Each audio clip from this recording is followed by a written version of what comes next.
Welcome to Idaho Fish and Game's Hook and Bulletin podcast, your weekly news roundup of hunting, fishing, trapping, and conservation stories from around the Gem State. Hosted by Fish and Game's Public Information Specialist, Connor J. Lease. And welcome back, everyone, to Idaho Fish and Game's Hook and Bulletin podcast. It's been a steady week for hunting, fishing, trapping, and conservation stories here in Idaho. This week on the Hook and Bulletin, we'll be talking about how to have a proper pre-hunt phone chat with your local wildlife biologist, bull trout in Hell's Canyon, and Idaho's native Sculpin. But first, here are some pointers to help find the perfect creekside fishing camp this summer.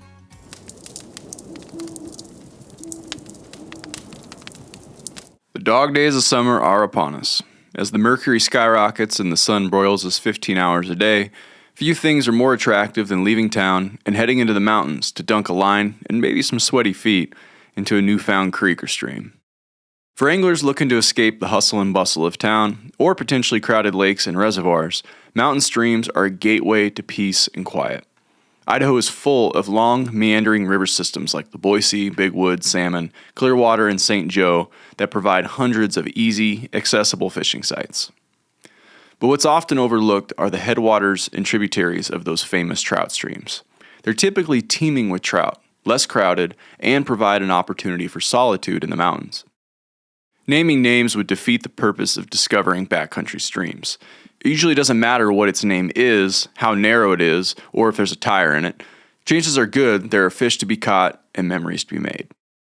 First off, don't overlook those tiny streams trickling through meadows or snowmelt creeks flowing into larger rivers. Often depicted as narrow blue lines on a topographic map, these creeks and streams can provide ideal conditions for fish. Using Google Earth, Forest Service maps, or your favorite outdoor GPS app, pull up an area you're wanting to scope out. Maybe drop in a nearby designated campground in the search bar for quick and easy directions. Narrow in on widely used Forest Service roads that sometimes follow major waterways. Now you've got a starting point. Oftentimes, main roads skirting along a river sprout side roads that traverse smaller creeks and provide any number of camping and pull-off opportunities. Keep in mind, though, when it comes to locating a creek or stream, bigger doesn't always mean better. By late summer, a lot of the spring runoff has slowed to a crawl, and stream banks are exploding with green grasses and willows. Trout keep a watchful eye for any insect, ant, or grasshopper that falls into the water and provides a quick meal. While there are times when a hog of a trout winds up on the end of a high country angler's line, the majority of fish found in mountain streams and creeks are going to be modest size. But what they lack in size, they make up for in abundance and eagerness. Lower sections of rivers can get uncomfortably hot for trout during summer. The upper elevations stay cool and the perfect temperature for trout, which keeps them active and feeding aggressively. Fish in these waterways don't see the same level of angler effort that larger rivers and lowland lakes do. Their growing season is also a lot shorter. Oftentimes, these ravenous fish will go after just about anything you throw in front of them. Anglers looking to head out on a backcountry fishing adventure in search of small streams and creeks should not be lugging around a 9-weight fly rod or a 25-pound test Chinook setup. Instead, you'll want to keep your setup as light as possible. Short, light, and sensitive rods are the ticket for big fun catching small fish. Now, there are two basic methods, fly rod or spin rod. Both are tried and true and rely on different techniques to mimic fish food. Spin rod fishing is slightly more affordable and a lot more approachable for newer anglers who are just testing the waters. Not only are spinning rods durable, their compact design allows anglers to cast from even the brushiest of shorelines. And if you've ever snagged a $10 lure on a pine branch, it goes without saying. A 5 to 7 foot spin rod with lightweight line, like around 4-pound test, is a good starting point and can be picked up at pretty much any sporting goods store. A few aisles over and you'll be hit with an almost endless selection of lures, spoons, spinners, and bait to choose from. Remember, keep it simple. Tying on a barrel swivel that connects to a spoon or a spinner is a great way to get a fish's attention. Maybe even add in a piece of worm to sweeten the deal. And keep in mind, alpine river fish like trout and whitefish aren't used to seeing the angler's same bag of tricks as, say, a 16-inch rainbow down at Arrow Rock Reservoir. Dangle a little flashy lure or maybe a chunk of worm in front of their nose and they'll hit it like Conor McGregor. Here's a hot tip for you. If fishing with young ones, let their budding fascination with bugs run wild. Letting your kids connect with nature by way of both fish and bait is a great way to instill outdoorsmanship in a young mind. If your little fishing buddy manages to capture a grasshopper or a cricket, use it as bait to better your odds at attracting hungry fish. Now, fly rods also provide a fun and challenging lesson in stream fishing. In general, a 7 to 9 foot long fly rod spooled with 3 to 5 weight line is a good fit for alpine streams and creeks. Attach some 4X or 5X tapered leader to the end of your line, about 9 to 12 feet worth. Then, decide on whether you want to use dry flies or subsurface flies, or nymphs and streamers. Fish in alpine waters can be picky at times, but if you find the right pool at the time of day, generally early mornings or late afternoons, you might catch them while they're active. Watching a fish go after a fly or a lure is one of the most exciting moments in an angler's life. Keep it simple and keep moving. If you don't catch anything in one spot, move up or downstream. A good strategy is to pick a stretch of water, say a half mile or so, and try to get a lure or fly into every spot that looks quote-unquote fishy.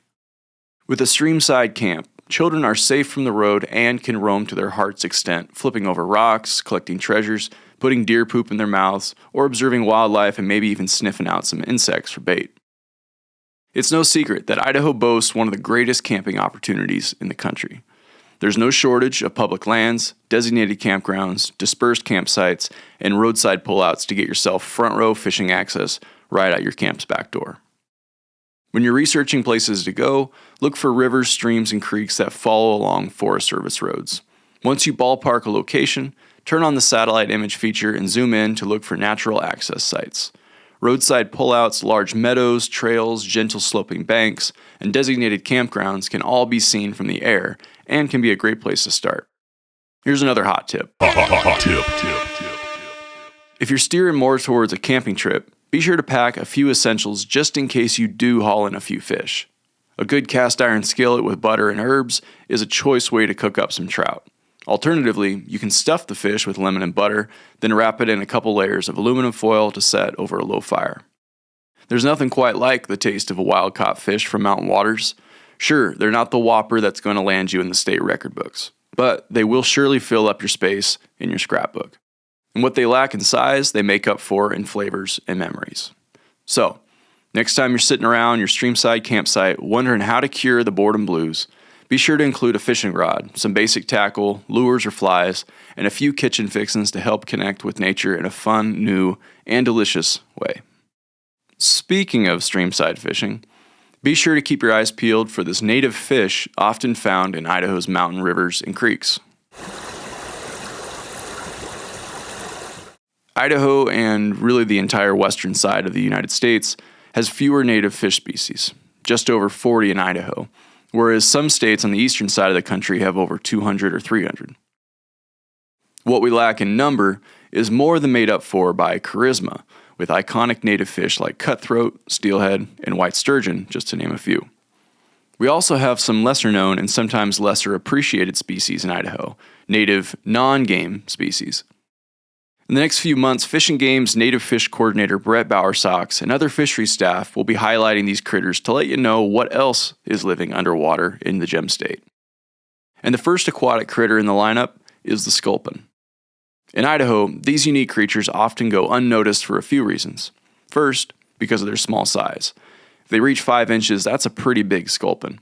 Second, they are really good at camouflage, possessing the ability to change their colors based on their surroundings. And third, they stay on the bottom of the streams and lakes by often wedging themselves against the rocks and vegetation. Idaho sculpin have some general life history truths. One, they don't live super long, but maybe longer than you'd think. Many reports have them living around 5 years, but some have been documented to live up to 8 years. They can start to reproduce at pretty young ages, sometimes as early as their first year, but often during their second or third year. Spawning generally occurs from late winter to early summer, but varies on water temperature. They commonly build spawning nests in crevices, or caves, and the females lay eggs, often upside down, on rocks. and then the males come in and guard the nest until the eggs hatch. So, why do we care about these guys?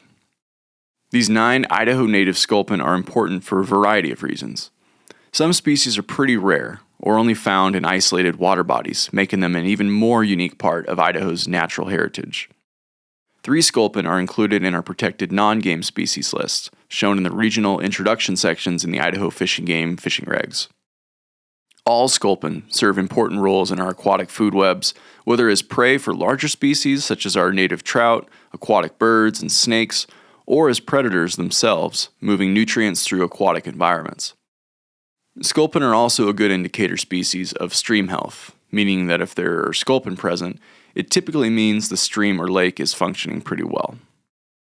Now, if you find this kind of stuff titillating, be sure to keep an eye out for more blogs about Idaho's lesser-known native species over the next few months. Hopefully, we can all learn a few new things about these valuable Idaho fish species. For more information on native sculpin and where they are found in Idaho, check out Brett Bowersox's blog on our website, or hit the link in the description.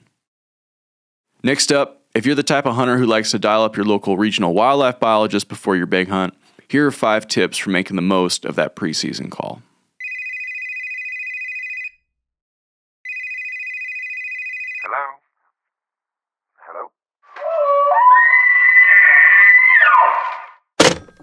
Every year, hundreds of hunters place calls to Fish and Game wildlife biologists, seeking information that might increase their odds of bagging a buck or a bull. Fish and Game staff field these requests year-round, but calls ebb and flow as various tags become available, and volume typically peaks in the weeks leading up to the fall hunting seasons. Callers are sometimes trying to decide which controlled hunt to apply for, or they may have already purchased a tag and want to plan a hunt in their chosen unit or zone. Occasionally, a hunter is brand new and just looking for a place to start. Whatever the motivation, there are a few things a hunter can do to make the most of their conversation. Starting with doing your homework ahead of time.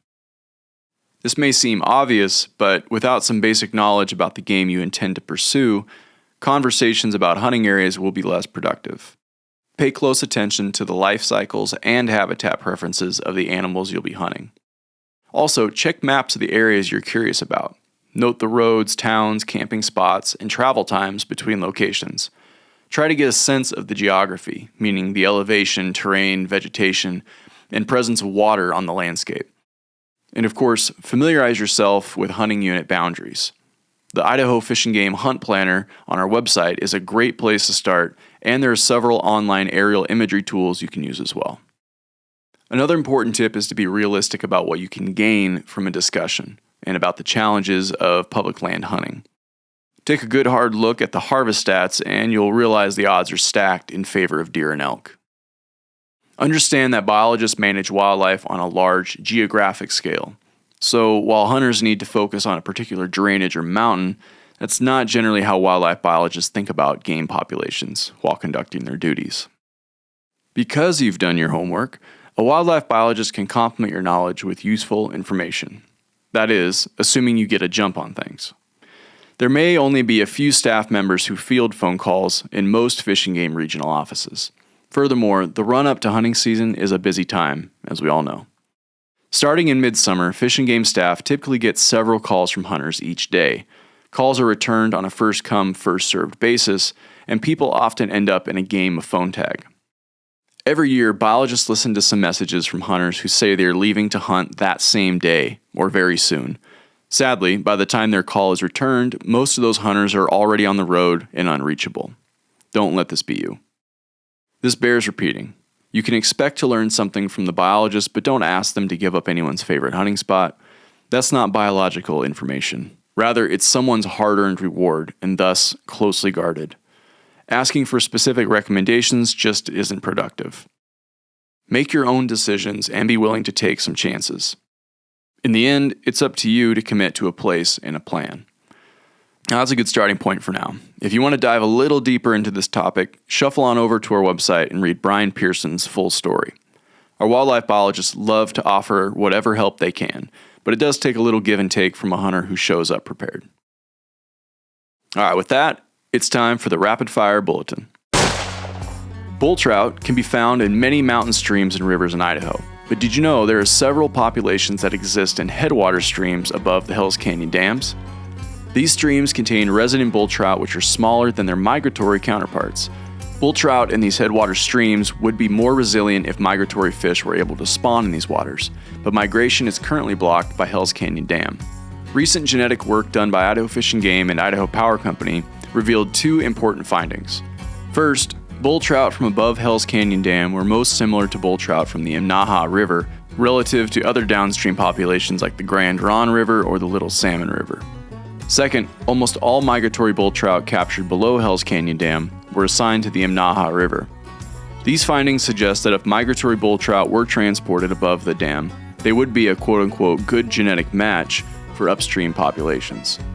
If the installation and operation of a fish passage facility at Hells Canyon Dam goes as planned, this means that resident populations of bull trout upstream of the dam could be reconnected with their migratory relatives and be more resilient moving forward. Check out John Hargrove's recent blog if you want to learn more. Okay, that's it for this week's stories. It's time for our question of the week.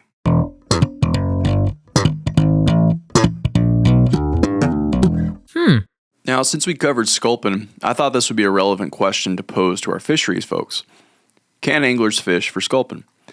I found that this is a bit of a developing situation. If you have heard of sculpin, you likely heard about them through fishing, but probably by using a sculpin pattern fly or lure. It has long been known that sculpin pattern streamers are great ways to hook into larger trout species, such as cutthroat and bull trout. But in recent years, something called microfishing has come onto the scene. It's pretty wild, I know, but some anglers are starting to target these small, non-game species with even smaller hook and line.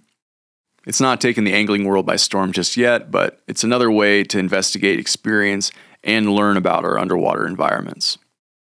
We have heard of some angling successes from the Idaho microfishing community, and thanks to the folks who've sent in pictures of their catch. Fish and Game did recently add non-game fishes to our catch and release record program, so by all means take a look at eligible species and get out there to put your name in the record book. That's all the news we have for this week. Thanks for putting an ear to Idaho Fish and Game's Hook and Bulletin. If there's something on your mind or if you got a question related to Fish and Game matters, feel free to drop us a line at podcast@idfg.idaho.gov. Again, that's podcast@idfg.idaho.gov. Thanks for listening, folks. We'll catch you next week.